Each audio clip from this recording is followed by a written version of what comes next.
Episod kali ini ditajakan khas oleh Fizi Fiz The Property Big Papa.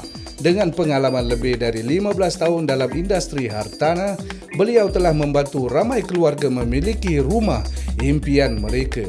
Jadi Fizi Fiz dikenali juga sebagai ejen yang jujur, kepakaran beliau dan juga servis yang boleh anda percayai. Jadi tunggu apa lagi? Hubungi Fizi Fiz di talian 912-999-12. Fizi Fiz, ejen pilihan anda. Assalamualaikum warahmatullahi ta'ala wabarakatuh. Salam sejahtera kepada anda semua. Kembali lagi bersama kami berdua di Syayu Podcast. Alhamdulillah. Apa khabar semua? Apa khabar Syah? Semua pada berdua je. Thank you so much. Sebelum kita start, kita nak ucapkan ribuan terima kasih kepada penaja kami iaitu Fizi Fiz The Property Big Papa. Beliau merupakan ejen hartanah yang bertauliah dah hampir 15 tahun dalam industri jual beli. Jadi kalau korang ada sebarang pertanyaan tentang nak tahu pasal jual beli rumah ataupun nak rental, nak beli kan, ada soalan-soalan yang kira eksklusif yang ingin ditanyakan, kalau nak find out info dengan ejen yang awesome gila ni, korang jangan lupa, serius, kita dah jumpa dia punya vibe dia, orang dia layan korang sui-sui punya. InsyaAllah dia terus balas. Betul. So korang hubungi Fizi Fiz di talian 912-999-12. Ejen Fizi Fiz, ejen pilihan anda. Okay guys, jadi selamat Hari Raya Aidilfitri. Maaf zahir dan batin. Selamat Hari Raya. Hari ini nampaknya kita berdua saja. Betul. Memandangkan ada banyak teman-teman kita yang masih beraya lagi. Jadi kita go dulu. Gitu Boleh Actually tak raya juga. Semua busy bekerja juga. Betul. Kan? Hari raya pula jatuh hari apa? Hari Senin. Hari Senin. Baik ya. Dapat raya jarang dapat seminggu tak? Satu kali off Itu kalau kat Malaysia tu untung tu. Malaysia dapat ke seminggu? Seminggu dapat. Confirm. Confirm. Baru tahu ni. Jadi kita kat Singapura 1 hari 2 hari tu je lah. So hopefully korang punya hari raya ni semua best lah dengan sanak ada saudara dan sebagainya. Betul.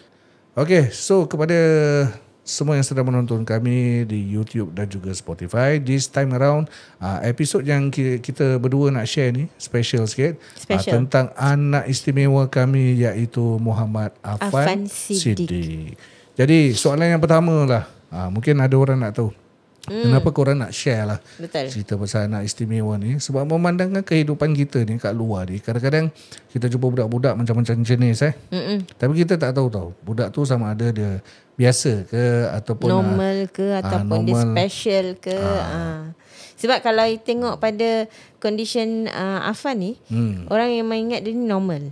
Nampak normal lah normal. Tu pasal kita punya matlamat kita nak share dengan especially parent-parent yang kat luar sana, yang mungkin sama senasib dengan kita. Jadi just to create awareness lah kan, untuk parent-parents yang ataupun orang-orang yang ada di luar sana yang tak ada anak special ni, that you need to know dan understand. Bukan semua budak tu sama lah. Betul. I mean like, lagi kalau kita tengok parents, it's not easy, no? It's struggle juga. Betul. Struggle juga untuk membesarkan anak-anak yang macam ni. Alhamdulillah kami anaknya tak ada autism kan? Betul. Kita tak autistik punya anak. Lah. Kita normal, budak tu cuma dia didiagnose oleh penyakit yang diberi nama Dravet syndrome. Dravet syndrome in epilepsy actually. Okay, so penerangan Dravet syndrome itu sendiri, kita tanya ibu lah sebab ibu always kat situ. Dravet syndrome ni dia more to otak, is it? More to otak, more to dia very very fragile lah. Orang cakap kalau ada orang yang ada Dravet syndrome, dia very fragile. Pasal apa? Dia tak boleh more to expose to sunlight. Kira kalau kita nak sunlight bawa sunlight. So kalau kita nak bawa turun bawah tu kan, jangan tengah-tengah hari gini lah, pukul 1, pukul 2 kan. Dia cepat lah, pasal body dia cepat warm. Okay, jadi orang nak faham Dravet syndrome ni apa. Dia punya the first thing yang biasa, kalau paling obvious orang nampak Dia sawan, sejenis sawan. Dia sawan. Tapi dia bukan kategori yang normal punya. Ya, bukan. Jadi kebiasaannya lah, biasa yang kita lalui berdua ni, bila first time kena sawan tu, adalah orang-orang kat luar yang bagi saranan, yang kira otai-otai ni. Niat diorang baik lah. Diorang basically cakap, oh ni gini, dia demam sangat dan sebagainya lah. Sebab kalau orang tahu epilepsi tu, dia kadang-kadang more tu fever je, dia demam tinggi je, kadang dia kena. Dia demam tinggi je dia kena. Itu more tu epilepsi lah. Itu memang dia akan kena every time kalau dia demam. Tapi kalau bagi Afan ni, dia certain places kalau ataupun dengan something yang buat trigger dia, itu dia akan kena. Dia tak semestinya dia demam ke, dia sejuk ke. Dia demam pun dia tak sawan. Tapi sebab trigger dia pasal benda apa tahu, dia kena virus. Dia akan cepat ambil virus daripada badan orang lain. Tapi virus pun yang biasa normal, kalau kena budak biasa tu sesama demam sikit aja kan. Certain budak imun dia lain. So bila macam Afan ni, imun dia mungkin tak berapa lah, tak berapa kuat. So kalau bagi certain budak okey, tapi bagi dia tak okey. Betul. Jadi kalau misalnya ialah kalau ada yang budak yang kena ada influenza, itu paling rabak paling teruk dia. Dia memang kita orang pun tak boleh nak kawal kat rumah sebab dia akan berepisod-episod. Betul. Sampai saya pun tak boleh control, so I have to call ambulance lah. Okay, so mungkin sebagai permulaan ni kita share dengan korang dia punya early first macam mana nak diagnose anak kita ni didiagnose dengan Dravet syndrome. So actually the first incident was time dia umur 7 bulan. But that doesn't mean first time dia kena sawan tu kita tahulah dia kena Dravet syndrome. Kita cuma dapat diagnose dia with Dravet syndrome bila umur dia berapa? Dia nak masuk dia kena 7 bulan dekat setahun lebih baru kita dapat tahu yang dia setahun lebih after that. So korang kena jaga-jaga tau. Kadang-kadang macam let's say korang terdengar macam budak ni lah, members ke anak saudara ke, bila first time kena sawan tu, jangan terus assume that particular sawan is kategori yang normal kan. Betul. Because ours yang we go through, dia kira bila kena sawan biasa tu, orang tak tahu apa pasal Dravet syndrome ni, because recently aja baru this whole world macam start to aware that this aware thing, lah, nak create awareness about this, and barulah macam-macam medical attention kan, yang actually cara different budak yang ada Dravet syndrome different tau really. Dia ada macam-macam type of dia punya seizure, how dia punya control, how dia punya ada Dravet syndrome ni ada ubat yang tak boleh dipakai dan macam misalnya kalau budak ni ada epilepsi tapi dia tak ada Dravet syndrome, dan budak ni ada Dravet syndrome. So ada ubat yang bukan budak daripada budak yang Dravet syndrome ni, dia tak boleh pakai ke budak ni punya. Macam itu. Okay, so we are talking about diagnose ni, yang first time kita experience. So yang pengalaman kita ni waktu tu kita kat rumah sewa dekat Yishun tingkat tak payah. Tak payah cakap. Time tu awak tak ada awak bekerja. Aku bekerja lah. My wife was alone at home. Pukul berapa? 8 malam. Saya rasa 8 malam. Sebab saya ingat lagi tengok apa? Berita berita Suria. Oh, ingat saya. Jam 8 malam kan? Suria jam 8 malam. So what happened? The first thing. Tak salah saya waktu tu baru habis breastfeed dia. Breastfeed okay. Breastfeed dia. So dia tengah baring di pangkuan saya tu. Tiba-tiba cawan. Dia jerking gini. Dia jerk gitu. Jerk, korang boleh imagine lah orang kena sawan kan. So it's a whole body punya. Dia four limbs jerking. Normally kalau orang cakap four limbs jerking is like dua tangan ni dengan dua kaki lah. Okay. So tapi dia punya berapa minit the first time? Sebab saya tak ada, kita ni dah lah first time. Seorang ibu tak kenal tau. Bila kita ni tak ada anak yang ada sakit macam tu, so kita tak belajar benda tu, kita tak tahu. So saya punya anak yang first tu normal. So yang nombor 2 ni yang kena ni, tiba-tiba dia kena sawan tu. So saya tak belajar apa tu sawan. So saya tak tahu macam mana nak handle sawan. That time mixed feeling, awak terkejut. Sebab apa tahu, bila bingung dan macam gabra gitu pasal apa tahu. Dia tiba-tiba biru mulut dia, bibir dia tiba-tiba biru dan berbuih kan. Berbuih. Dan saya cakap, Afan, kenapa Afan? Sampai saya dah nangis lah. Dah nangis lah. Air mata dah meleleh. Dan macam cakap, jangan tinggalkan mami Afan, jangan tinggalkan mami. So macam takut. So saya cakap, dah lah tengah malam, siapa lagi yang nak minta tolong? Jiran. Okay, saya keluar bawa anak saya sampai saya ketuk pintu. Imagine saya bawa anak saya ketuk pintu tapi tak ada yang buka pintu. Jiran. So saya teringat, saya ada jiran sebelah atas saya, betul tu kat atas saya. Saya ketuk pintu dia, dia buka. Pakcik dengan makcik ni buka. Bila saya tunjukkan, cik tolong, saya tak tahu anak saya kenapa. So dia cakap, ni sawan ni. Dia cakap, dia first cakap sawan babi. Betul lah, sawan. Tadi orang lama. Orang lama sawan. Okay, lepas tu so bila dia cakap, makcik pegangkan dia, makcik serapkan dia, urut-urutkan dia, dia apa, keluarkan dia punya air liur. I think mungkin dia orang pun faham cara macam mana. So dia miringkan juga. Waktu tu saya dah terus call ambulans lah. Saya dah tak tahu. Dia cakap call ambulans. So saya pun call suami saya pun terkejut juga. Dia cakap okay, apa plan. Saya cakap, ni saya tengah call ambulans, so mungkin akan bawa ke hospital lah, yang paling dekat. That time saya bawa keren kan? Ke ada taxi? Tak. Bawa taxi. Oh okay, that time bawa taxi tengah ada passenger. I'm not sure. I think lah. Because bila aku dapat news gitu, aku dah confirm panik lah. Panik gila kan.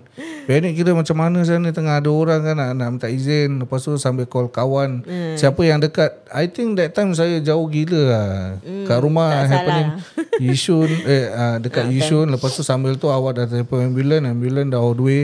Aku kira dah mix feeling tau. Daripada ujung ni, by the time sampai sini lambat kan. Ambulans nak pergi sini. Sekali call member siapa datang that time? Oh, ada namanya Al-Hafiz. Al-Hafiz Al-Hafiz. Okay, so this dia dekat friend ini mana kawan yang boleh capai kira yang dekat kan. Bila I sampai dekat NE, I dah nampak dia dah. So thank you for that lah. And then furthermore that the feeling tu kan, rasa memang macam huru hara lah guys. Betul lah. Rasa macam bila benda yang kita tak pernah alami lah. Maksudnya macam something yang oh my god. So the important part tu bila kena sawan macam gini kalau tak pandai tu, macam luckily lah kita ada jiran yang kira sambut lah sambut yang tahu.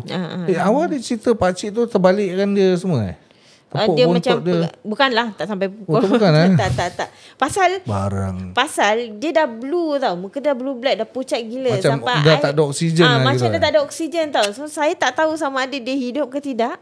Sampai saya cakap, Afan jangan tinggalkan mami Afan. Dah menangis lah waktu tu. Dan terus bila dia tiba-tiba macam agaknya dia tersedar, dia menangis tau. So terus bring down. Pasal ambulans dah kat bawah, kita yang turun bawah lah bawa dia. So bila kita dah bawa dia, orang tanya lah. Sampai saya pun tak boleh take note berapa minit yang dia kena lah. Sampai saya cakap, okay, this is first time dia kena. Benda orang cakap, okay, dia tengah demam. So waktu tu dia punya reason is because dia fever. Itu tapi dia punya doktor pun tak tahu kan. Tak, dia pasal normal dia lah. first time dia kena fever. Tapi dia kena sawan dulu, lepas tu fever. So jadi bila dah sampai sana, okay lah, dia cakap okay lah, this is standard for them. Dan macam budak mungkin demam panas sangat, jadi dia fever. Tapi saya cakap, tapi tadi dia sebelum fever dia dah kena sawan ni. Okay, dia cakap okay, tak apa, kita just monitor dia. So macam biasalah, duduk kat hospital, ambil darah segala-galanya. So itu lah yang first time dan first day saya rasa pengalaman pahit lah boleh bila lah. Itu kira ujian kita lah. Maksudnya you know like certain people yang really ini saya nak sampaikan ni kuasa Allah tu tahu. Ada certain couple yang mungkin kahwin tak ada nak sangat. Kita faham perasaan dia sebab kita sendiri pun time baru-baru kahwin nak dapatkan anak first tu 8 tahun tau. Baru dapat first. Lepas tu Allah bagi nombor 2 ujian tau macam ini dapat anak. So actually Allah knows best. Korang tak payah kita usahalah, tapi kita jangan persoalkan kenapa Allah bagi, kenapa Allah tak bagi banyak sangat. Dia sebenarnya sebab bila kita tak tahu ujian dia macam mana bila kita belum dapat anak tu, yang 8 tahun tu, so dah dapat anak yang first tu, dalam hati cuma cakap alhamdulillah. Kalau inilah satu-satu je anak aku, alhamdulillah Tuhan, ya Allah, kau bagi dia lah ialah kesihatan segala-galanya kan. Tapi tak sangka selepas 3 tahun, dia dah 3 tahun, saya sangkut yang nombor 2. Itulah anak syurga yang nombor 2 tu. Itu okey. Yang tadi kita masih berbual dalam yang orang nak tahu ni pasal diagnosis dia. So sedikit sedikit sebanyak permulaan yang first kita dapat tengok dia kena sawan, belum tahu dia ada Dravet syndrome. Because even the doctors belum tahu dia ni is epilepsy. Diorang tak boleh detect kan. Diorang tak boleh detect cuma cakap dia ada okay, tak. this is seizure or fix like that. Dia tak cakap epilepsy pun. Dia tak cakap epilepsy. Dia cuma cakap seizure atau fix. Biasanya normal untuk budak-budak yang demam dia lebih daripada 40 lah. Sebab waktu tu memang dah Afan punya demam dah lebih daripada tu. So saya cakap okay. So dia tanya ada yang sakit tak kat rumah? Tak adalah, memang tak ada waktu tu yang sakit. So okay, lepas tu dia tanya lagi dia background check lah, macam-macam darah lah. Dia nak tahu darah. Ada parents yang ada pernah kena sawan. Of course saya tak pernah. Dan suami saya pun tak pernah. Cuma bila tanya bahagian family saya, adalah kakak saya, tapi itu pun biasalah, demam budak macam terlalu tinggi dan lepas tu kena sawan. Itu pun sekali je lah.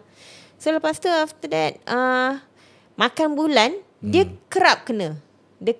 Satu kali it's like macam few times dia macam tiba-tiba kena macam saya cakap, dia punya kena pula dia tak ada bagi sign yang dia punya demam.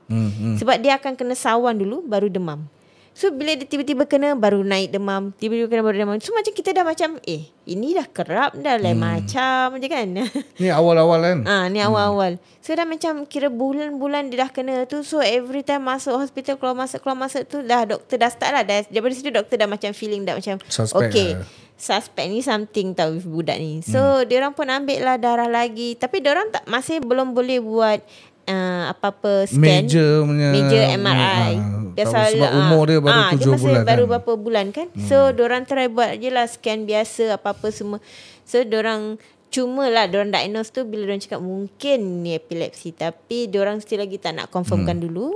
Diorang cakap because very hard to detect, especially for infant yang kecil, tak boleh berbual, menangis, tiba-tiba kena. And korang just imagine the attention yang Muhammad Afan perlukan tu. Mak dia kira nak kena monitor je lah. Kan? Nak kena tengok all the way. So kalau budak biasalah baby kalau masuk hospital. So kita satu parents mesti nak kena kat situ je lah all the way. So tidur kat hospital. So biasa suami saya lah yang akan kat luar jaga yang si Alfa lah, yang abang besar dia tu. So kita fast forward sikit. Bila first kita dapat tahu dia ada Dravet syndrome, kita dah go through various darah punya check lah, gerbak-gerbuk. And the final confirmation tu sampai tahap nak kena hantar darah pergi mana? Pergi Australia, UK. Australia. Tapi itu punya darah pun selepas dia dah betul-betul epilepsi, diorang diagnose. Then umur apa? Waktu tu dia dah umur 3 tahun ke 4 tahun. 3 tahun baru diorang dapat diagnose yang dia ni ada Dravet syndrome.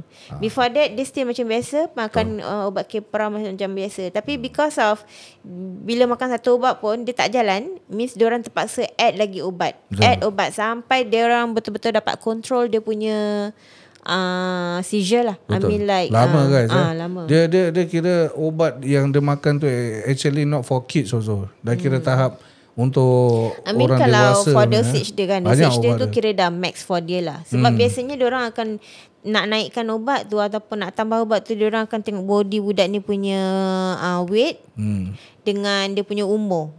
So kalau budak ni weight dia tak berapa semangat, tak berapa berat, diorang nak naik pun dah dangerous untuk dia punya body untuk ambil dia ubat more than dia punya dosage tau. So dia terpaksa kadang-kadang add ubat lain untuk jadikan dia punya ubat tu betul-betul kuat untuk badan dia.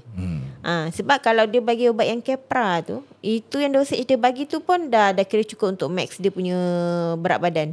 So kerana ubat tu tak gerak, dia tambah lagi add ubat lain pula. Jodoh kena main macam mix and match. Mix and match. Ni kena sini. And then for infant, korang imagine kalau benda tu pil, budak tu telan senang tu, tak apalah.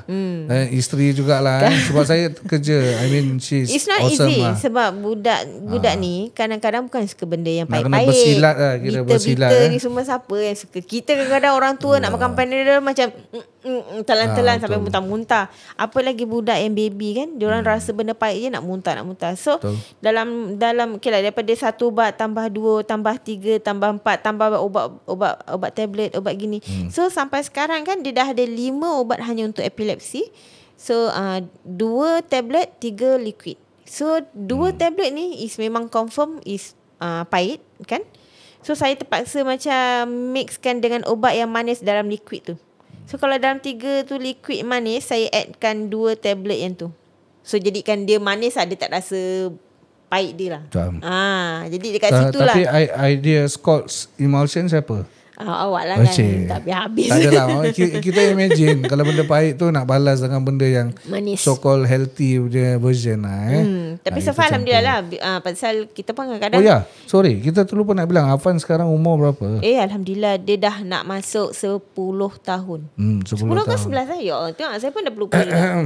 Suami juga ingat umur 11 this year. Entah. Ya betul-betul. This year 11. Dia 2015. Ya. So the journey tu kira first time kita nak diagnose sampai hantar darah sampai bertahun lah.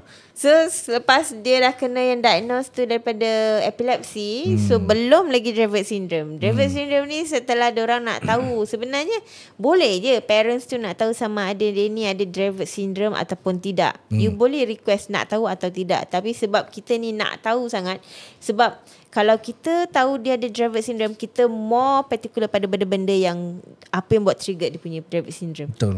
Kalau kita tak nak tahu pun boleh. Sebab satunya untuk hantar darah di Singapura lah untuk hantar darah ni check dia ada Dravet syndrome, it's not in di Singapore. Kita kena hantar keluar negara.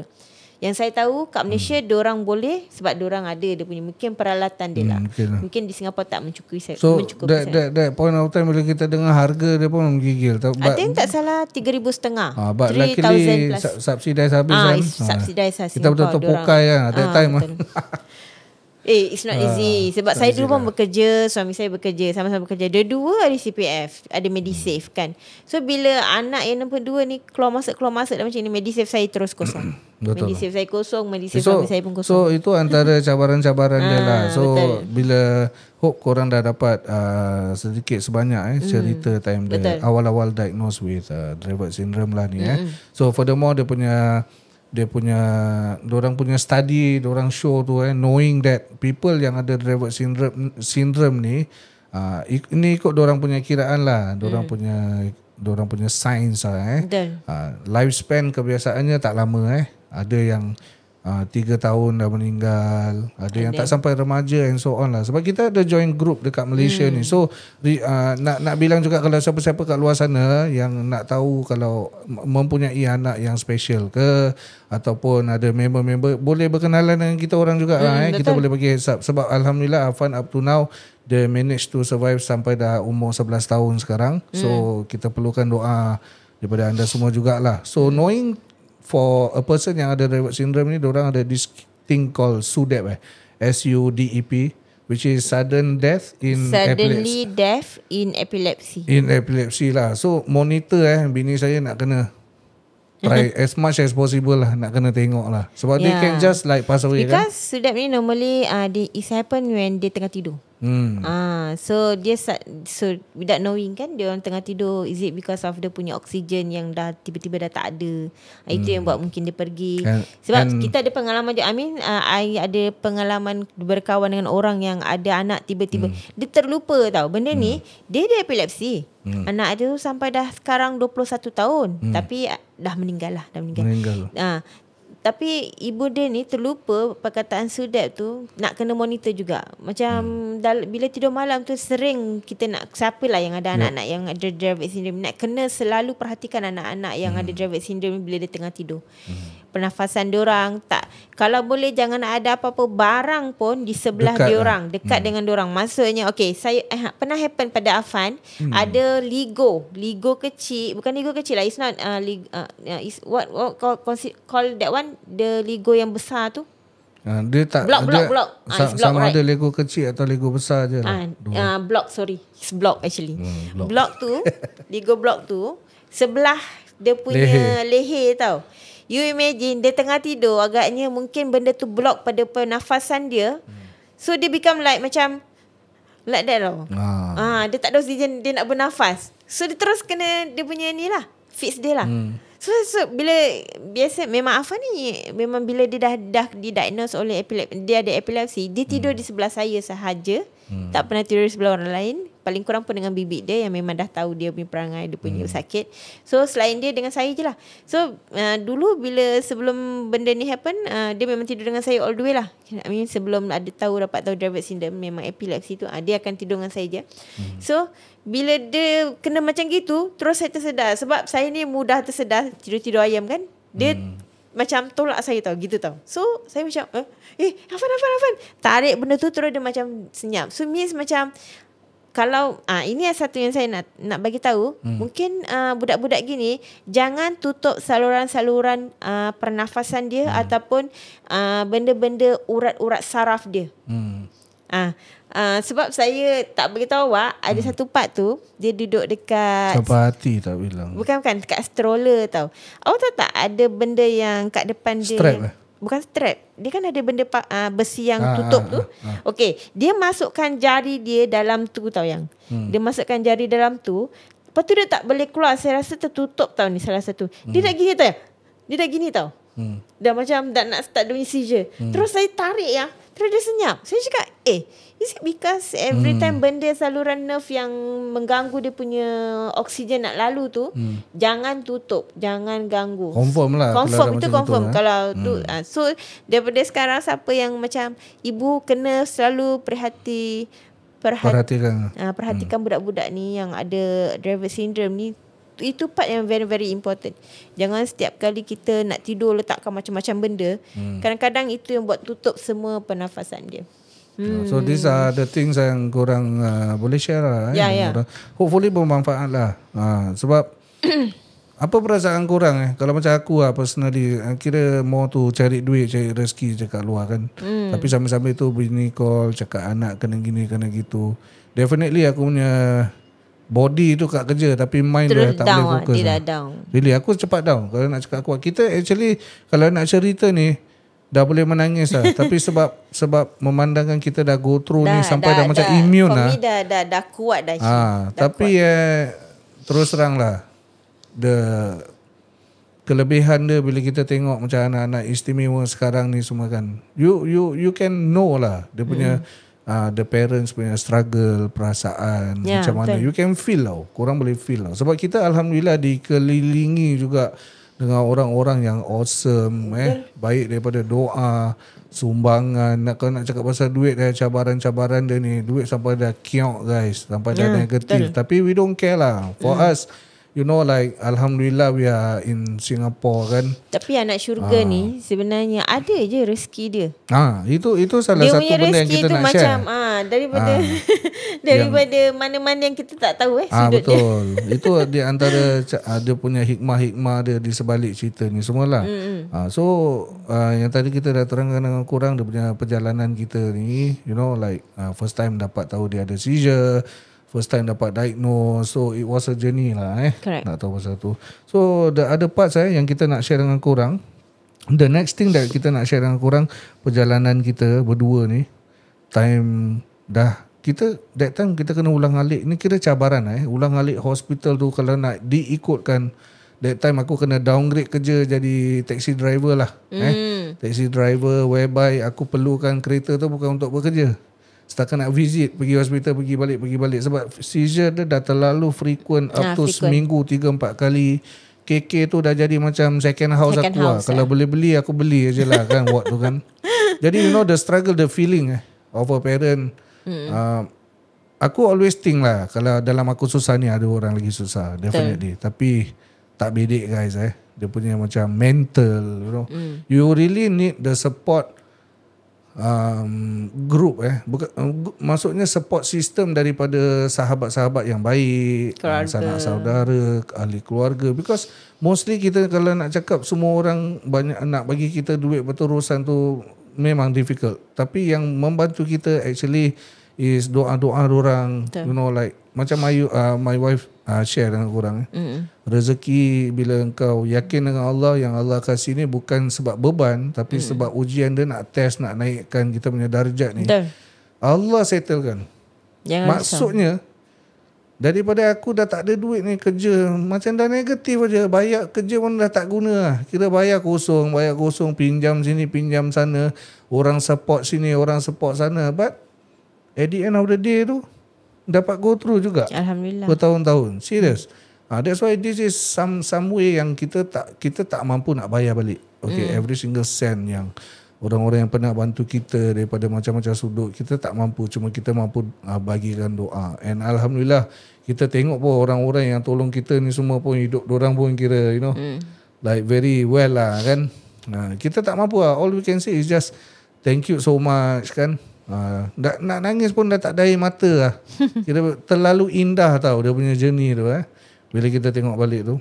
Okay, so the other part, ini kita tengah share dengan korang pasal dia punya cabaran. Korang just imagine aje lah dari segi pekerjaan kita semua, kira bahasa kasar ada kokap lah kira. Dah tak kuasa lah. Saya hanya housewife. Aku ada apa yang ada, kais pagi, makan pagi, ni dah sampai tak boleh kais dah. Sampai dah tak tahu lah macam mana lah. But don't worry guys. Kalau korang nak pengalaman, kalau siapa-siapa ada go through macam ini, boleh berkawan dengan kita boleh share. Because they are like the support system yang kita dapat. Actually contohnya ada. Macam apa tu nama dia, Make-A-Wish Make-A-Wish and MSF kan. Actually semua kalau you guys kurang macam maksudnya daripada segi nak bayar bil-bil tu, kalau kita tak ada CPF, tak ada Medisave, sebenarnya kalau dekat hospital ada jalan dia. Dekat hospital KK tu dia memang ada juga dia punya sendiri MSW.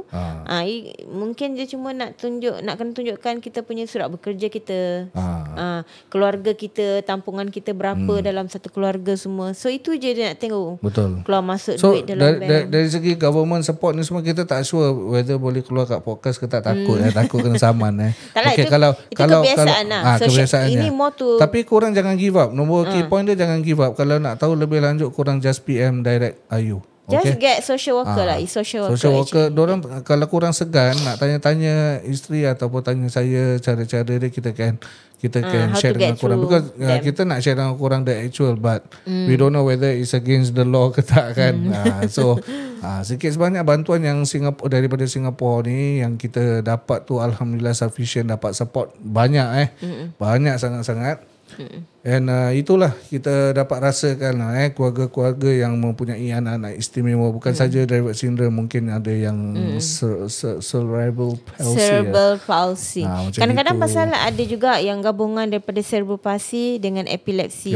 Itu pun difficult juga. Itu lagi double susah. So apa-apa ujian yang kita dapat ni pun, kita always remind ourselves lah that ada orang lagi susah. Lagi susah. Kalau anak kita ni satu hari tu boleh kena 3-4 kali, ada satu hari 20 lebih kali sawan betul. Ada.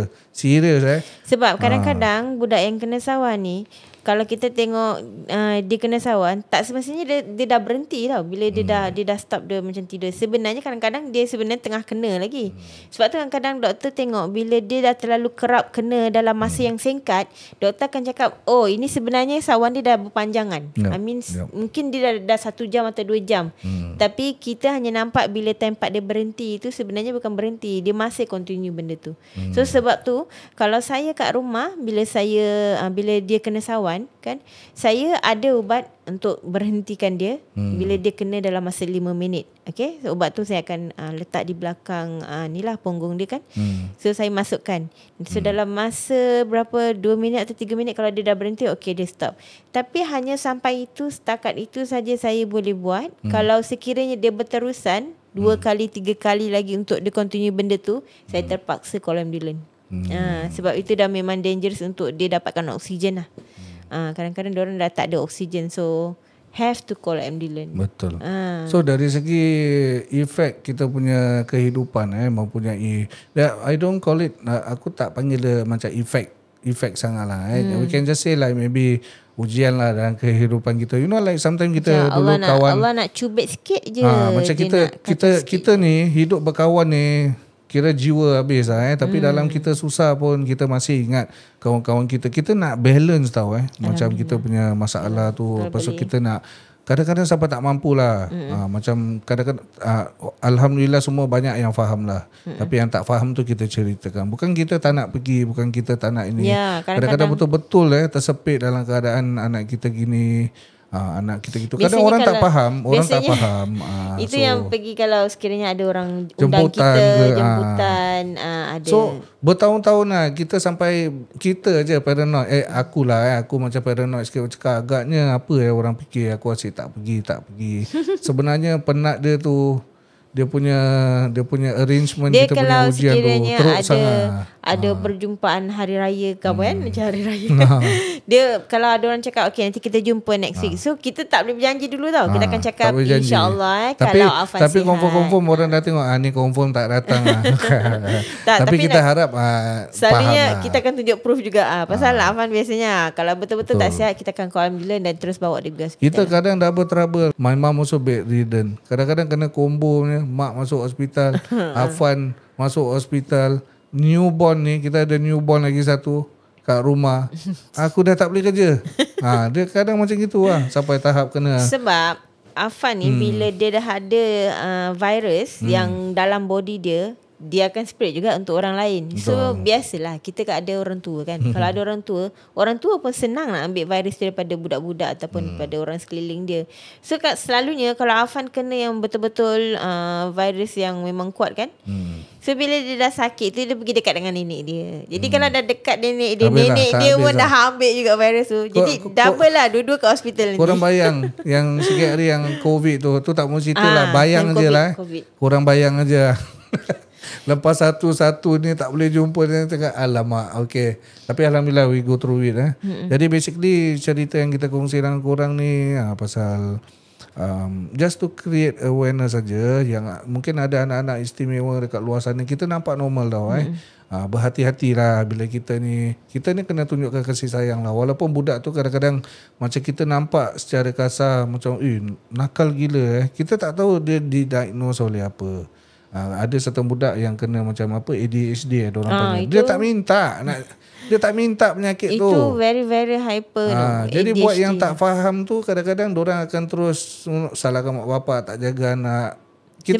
Kita tak nak minta korang jadi tempat kita tau. Nombor satu kita korang ada kena si Alpha.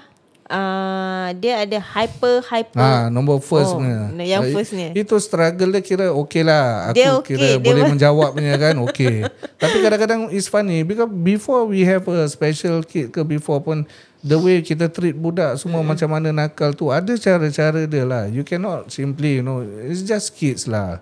Maksudnya kadang-kadang kita faham orang nak cakap dia ni mak bapak tak jaga betul gini-gini. Tapi nanti one point Allah nak uji kau dapat anak gini baru kau faham.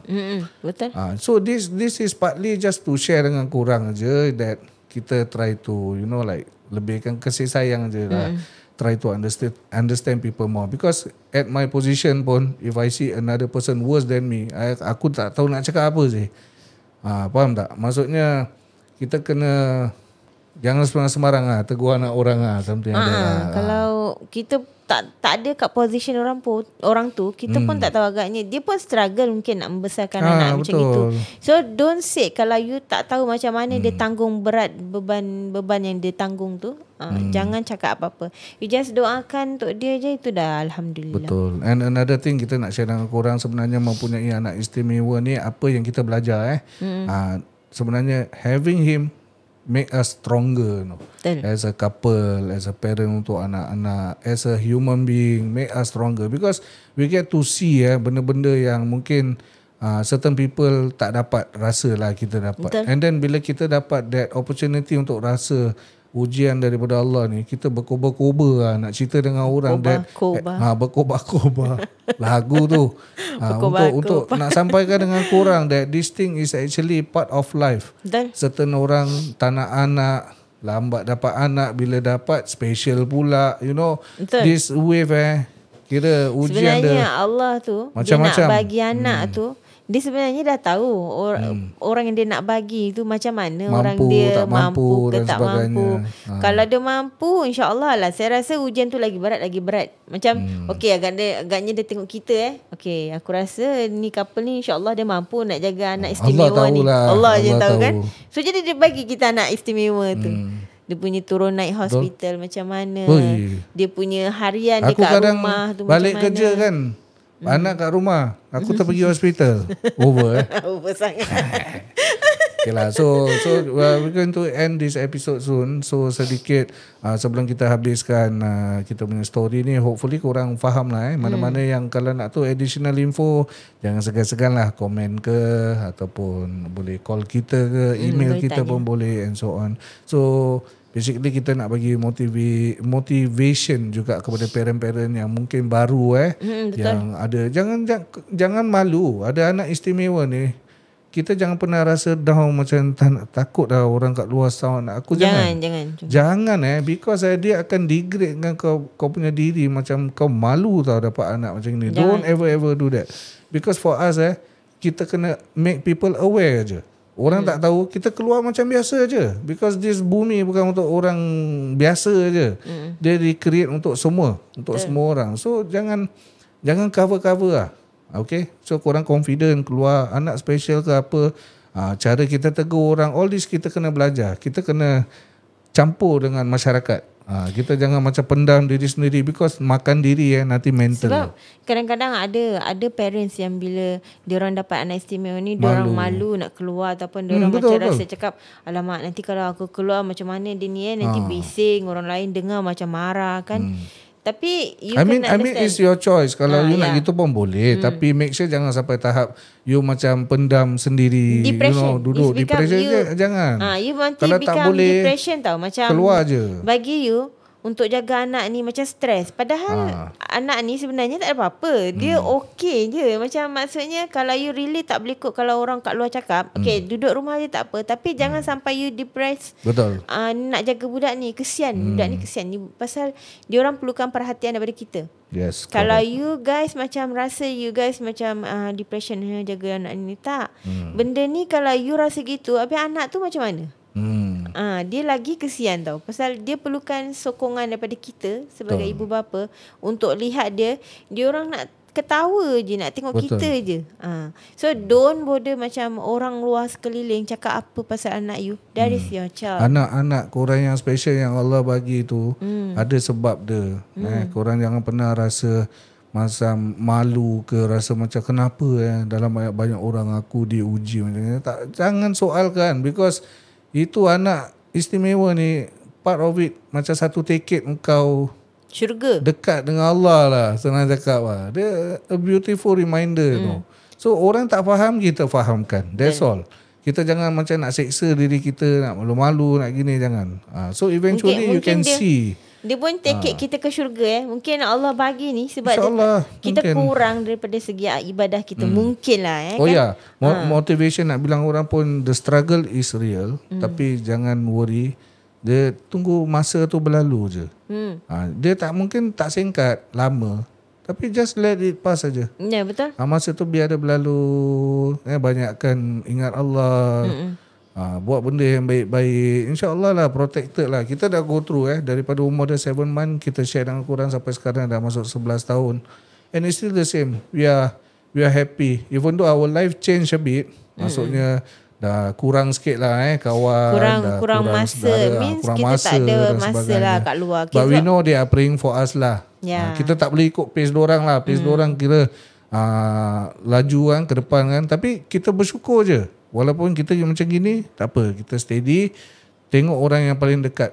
Macam kalau kita ada spouse, kita baik dengan spouse kita. Isteri jaga suami, suami jaga isteri. Just live accordingly lah. Ikut kemampuan dan sebagainya lah. Nak cakap pun susah lah. It's basically something yang kita dah go through ni terlalu indah lah. Struggle dia memang, tapi macam at this point ni kita dah rasa macam wow best lah. Kita get to see another part of life kan, dia apa tahu, hanya you guys yang tahu macam mana nak handle this thing. You je dalam family yang tahu macam mana nak handle this budak, macam mana nak berhadapan dengan orang luar. You je tahu. Pasal you yang tentukan, okay, aku nak bawa budak ni, tak kisahlah aku nak keluar. Tak kisahlah dia nak jerit kat luar. Orang nak tegur tak terpulang lah kan, whatever lah. Ini anak aku apa. Tapi jangan sampai saya dengar. Okay. Garang sikit. Ni okay. Sebab kadang-kadang memang ada juga time tu saya bawa keluar. Ada orang macam bila ada part yang Afan menjerit ke, atau Afan kadang-kadang main langgar ke orang ke, main itu ini. Mungkin dia pun ada sikit macam gitu kan, macam budak ni mana? Mana mak dia? Mana bapak dia? Macam gitu kan. So macam bagi saya, okey lah, saya pendam sendirilah. Kadang-kadang muka ni tebal dia pun tahu. Setiap kali bila dia buat gitu, I'm sorry, minta maaf minta maaf lah, minta maaf. Kadang-kadang macam sampai dia nak start marah minta maaf, sampai orang saya stare lagi. Tak, dia bila dia nak sampai nak cakap, apa salah budak ni macam gini, minta maaf cik, dia anak istimewa. Terus macam diorang tutup tau mulut tau. Macam okey, anak istimewa. Diorang ni anak istimewa tahu. Budak istimewa tak boleh fikir apa-apa. Apa diorang buat, diorang tak tahu apa yang diorang buat sebenarnya. Diorang tak minta. Anak-anak istimewa ni diorang tak minta dilahirkan macam itu. So kita kena open our eyes lah. Biasanya yang tegur tu diorang more ada otak boleh fikir. Anak istimewa tak tahu apa-apa. So diorang bila kita cakap minta maaf ni anak istimewa, terus diorang terdiam macam okey, anak istimewa. So saya selalu macam tu, saya diam je. Saya tak beritahu suami saya lah. Tapi kadang ada orang cakap juga, kira apa anak korang istimewa boleh sembarang-sembarang punya. Bukan. Tak jugalah. Maksudnya bukan macam itu. Kalau boleh sebolehnya kita pun tak nak dia mengganggu korang. Tak nak, kalau boleh tak nak. Tapi korang, kita tak nak left out diri kita lah. Kalau kita ada anak istimewa, kita bersyukur, kita confident, kita keluar macam biasa je.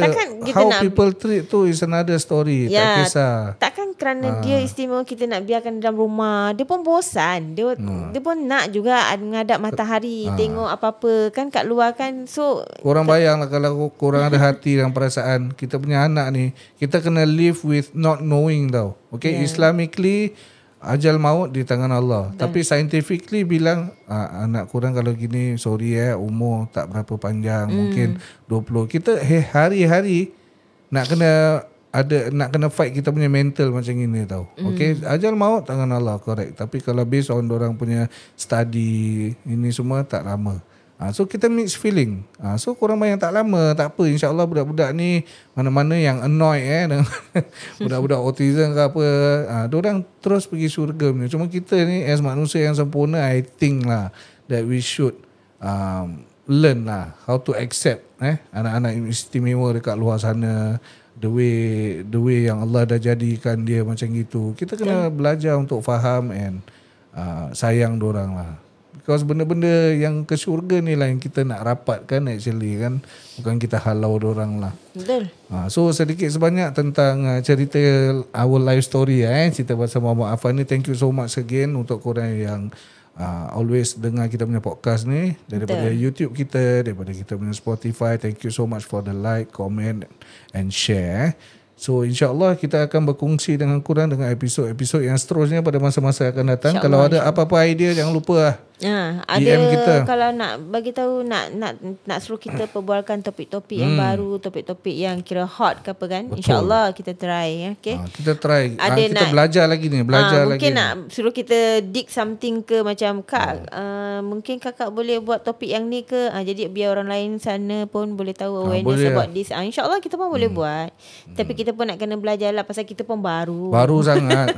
Nak dah buat 20 pun 20 video pun macam slow gitu. Tapi tak apa, kita fight sebab benda baru kita nak belajar ni bukan senang.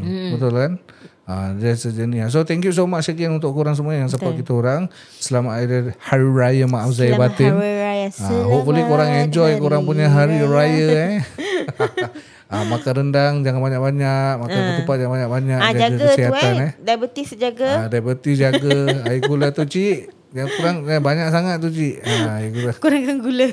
Kurangkan gula, tambahkan manis di muka. Cik, tambahkan senyuman. Alright. So kita jumpa lagi lah. Take care guys. Assalamualaikum warahmatullahi taala wabarakatuh. Bye.